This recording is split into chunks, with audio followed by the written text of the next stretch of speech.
let me tell you about the best daily routine and the best way to start your day in order to get life to go in your favor. Okay, you want to start your day whenever you first get up, whether you get out of a bed or you get up off the floor, etc. You want to get up and you want to immediately activate the feeling of gratitude, even before you get out of the bed or off of the floor or whatever. Whether it's a chair, a seat, a goddamn bed, whatever it is, feel grateful for what it is that you got. And immediately see today as the opportunity to change anything you want to change and maintain whatever you want to maintain. You got to see every day as a great opportunity, right? So whenever you seeing these days as great opportunities, your vibration is already sitting in the right position. You sitting there, you looking at the day like, ooh, I'm finna make this day my bitch. That's how you got to think. You got to be willing to take control of everything, right? And you got to be interested in doing so. And if you want to maintain, say, a certain lifestyle, or you want to upgrade it, the only way is to keep making decisions that line up with that frequency. So whenever you're doing such a thing, this is what you need to do. You get up, you get in that vibration of gratitude immediately. All right, cool. You might even want to chant a mantra, even in person. I mean, either out loud or in your mind. It don't matter, because it's all going to work the same, because you have to feel the feelings that get provoked by the mantras. But whenever you're doing that, you feel that thing go on, you feel the emotion, and you're going to be like, oh, all right, now I'm ready for this day. I'm finna get on this thing. You get in on the day, you supposed to go outside immediately. You take your behind outside if you weren't already sleeping outside. Go outside and you put your feet on the ground. Okay, you ain't even got to be grounding yourself, but it definitely benefits you to at least go outside and walk barefoot in the grass at least once a day. Look at my feet. I do this. You need to be doing it too. It's really important, because you got to recognize that there's a lot of toxins inside your body just naturally because of what we eat a majority of the time. And whenever we put our feet on the ground, the soles of our feet, the earth is able to extract all of the negative, or should I say positive ions, which is actually seen as a negative thing. And it basically allows your body to get back to equilibrium and balance itself back out. You realize when you got an illness, they talk about healing yourself. You put your heels on the ground and you'll be healed. Okay, so just thinking about that. Whenever you get into that vibration and then you go outside, you need to be trying to get direct sunlight as soon as possible into your eyes. I ain't saying stare into it. Sun gazing, definitely, that's very beneficial. It's very beneficial for you to sun gaze and for you to be like, oh, okay. You stand on the ground, grounding yourself barefoot. You got to be doing it during sunrise or sunset though, when the sun's strength ain't so strong to blind you. But when you get there at the perfect time, right at sunrise or sunset, it's going to be easy to look directly at the sun. You look at it for, I don't know, maybe like 45 seconds. Of course, if you're feeling pain, look away.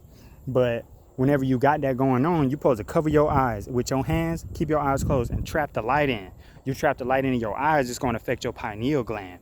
And it's going to actually go inside, because you got to think about your eyes. They're receptors, okay? They're literally an extension of your brain. And if we always talk about this pineal gland, this third eye, this mystical thing that secretes these fluids that benefit us spiritually, you got to realize how big of a deal it is to get some sunlight into your eyes and onto your skin, especially when you extra melanated, bro. It activates your spiritual capabilities. That's why you got to be out in nature. And that's also why the matrix is set up for you to be indoors a majority of your life, sitting at a desk, watching the TV, staring at your phone, etc. But you need to be doing stuff outdoors. You need to be walking around in the grass, in the dirt. It's good to get dirty, get your hands dirty, be on your hands and knees, walking around on the ground.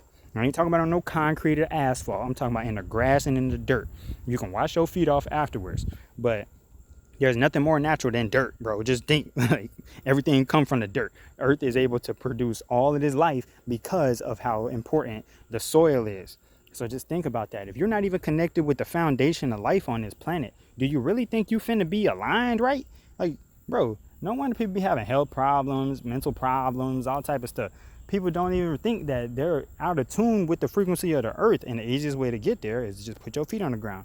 So like I said, when you wake up, you get out, you get on your feet, you stand. I mean, if you can stand, look, if you aren't walking, now here's another thing. They got these grounding mats. I made a video about that before. You get you a grounding mat, plug it into the wall, and they call it earthing mats, actually. So just look those up if you wanted to be indoors and still get the grounding energy as if you were standing on the ground. You could sit on it, you could put your hands on it, etc. But you also had an option of just going outside and laying on the grass. Put your bare booty cheeks on the grass. That helps. If you put your feet on it, the palm of your hand on it, etc. But let me show you something. You notice that this side of your hand is light, right? And this side is darker. Why? You ever wonder why? Think about it. This is for defending and reflecting things. It's deflecting something. If I'm trying to block something, I'll do it like this. I'm not going to try to block something like this because this is the weak side of my hand. This is the soft side. It's easier to get scratched up and stuff. If I use this hand or this side of my hand, it's a lot more tough. This is for deflecting light, right? It reflects light.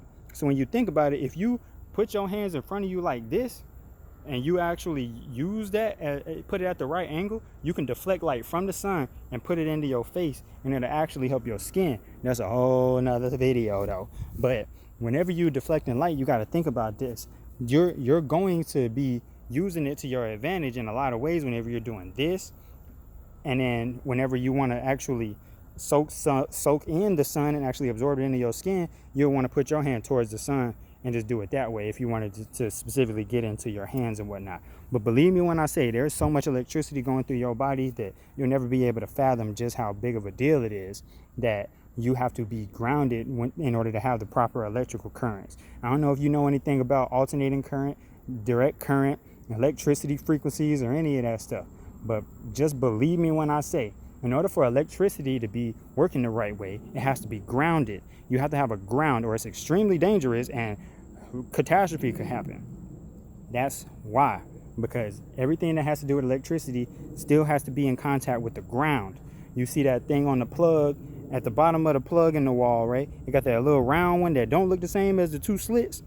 That's the ground. It's so important for your electricity system to be grounded. That's in your house. That's in anything that got to do with anything that run off a battery, etc. You're no different. You're electric. You're electrical. The food you eat is supposed to be electrical. That's why you ain't supposed to be eating a bunch of dead bodies all the time.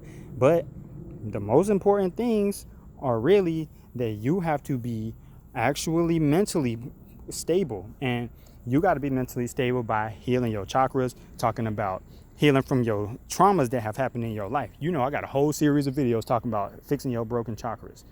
It's so important. You just don't understand what it could do for your life if you start to really get to know why you are the ways that you are, and those traumas that you really let sink into your personality and made you start having certain fears or behaving certain ways.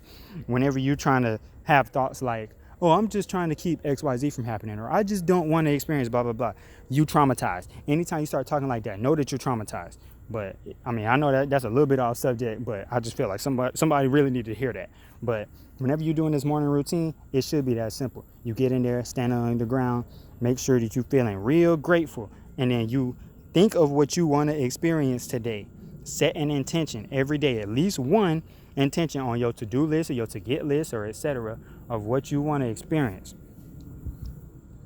You do this all the time, whether you realize it's under your control or not. The whole time it's under your control.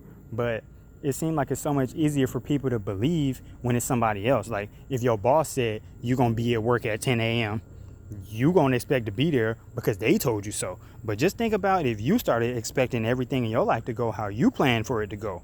Like you could really get somewhere. But you have to believe it just as much as if somebody else set the program. And then you unlock some keys in this thing, man.